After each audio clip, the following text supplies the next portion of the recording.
we've got some really exciting news about Red Dead Redemption 2. I know you guys are so hyped about this game. I know I am.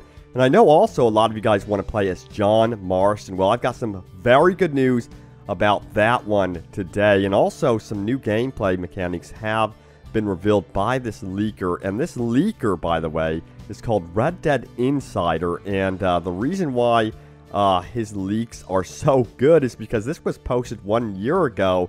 And, you know, the trailer dropped with the name Arthur Morgan. And this leaker knew his name, knew that he was named Arthur. So there's a lot of reason to really believe what he is saying here from this point on, of course.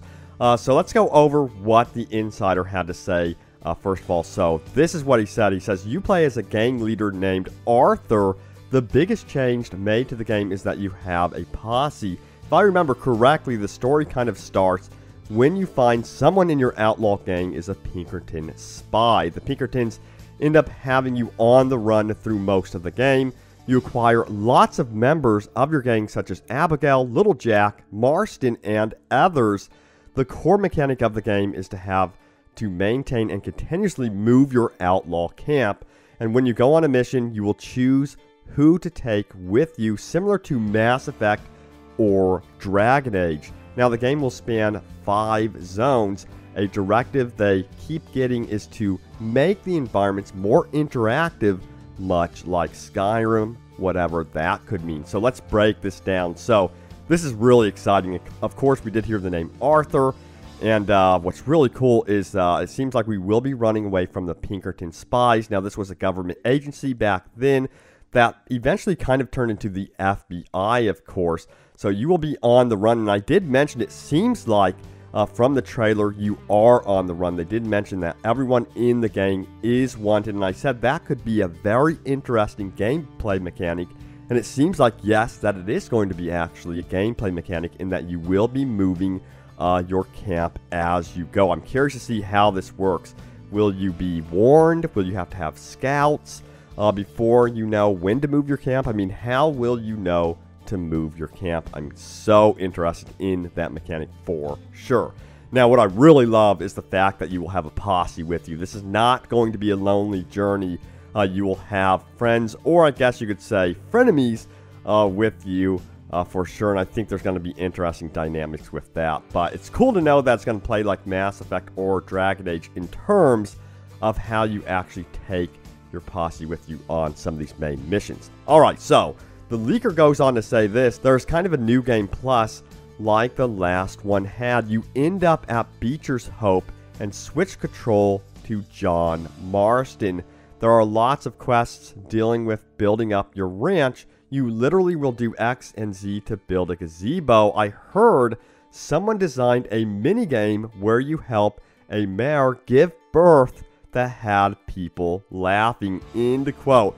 And you know, I said to you guys that breeding animals would be a very interesting mechanic, and a lot of you guys kind of laughed at me as well, but I'm telling you, it would be extremely entertaining to breed different types of animals and get, you know, different qualities of animals, and even that can carry over to different horse breeds. So I do think that this could be humorous and very entertaining for sure, but it's also cool to hear you will be building up a ranch. That makes a lot of sense. You know, GTA Online and GTA 5 have really expanded with real estate and stuff like that, and owning your own place. Now, the leaker goes on to say this: the last I heard, which was a few months ago, the game was kind of stuck in development hell of sorts.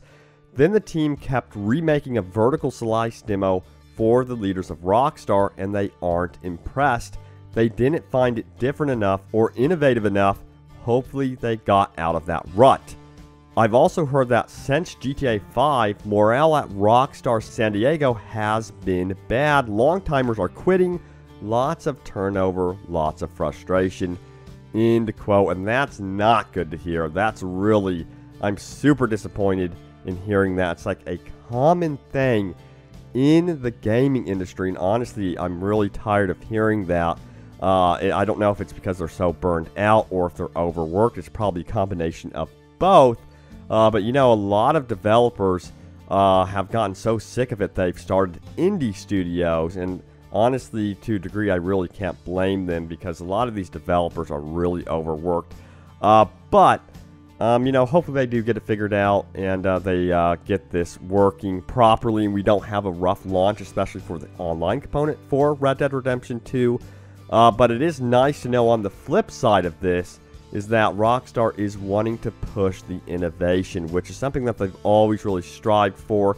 And it's nice to know that they are kind of pushing the team to be innovative. Hopefully not pushing them too much, but pushing the team to really think outside of the box. So, really exciting stuff, guys. Super thrilled to hear that it's very likely we will be playing as John Marston again in Red Dead Redemption, or at least seeing him a lot throughout the story as a cameo and then playing as him, which would be really cool. But guys, what do you think of the leaks? Let me know in the comments below. Thank you guys so much for watching. Stay tuned here for more Red Dead Redemption 2.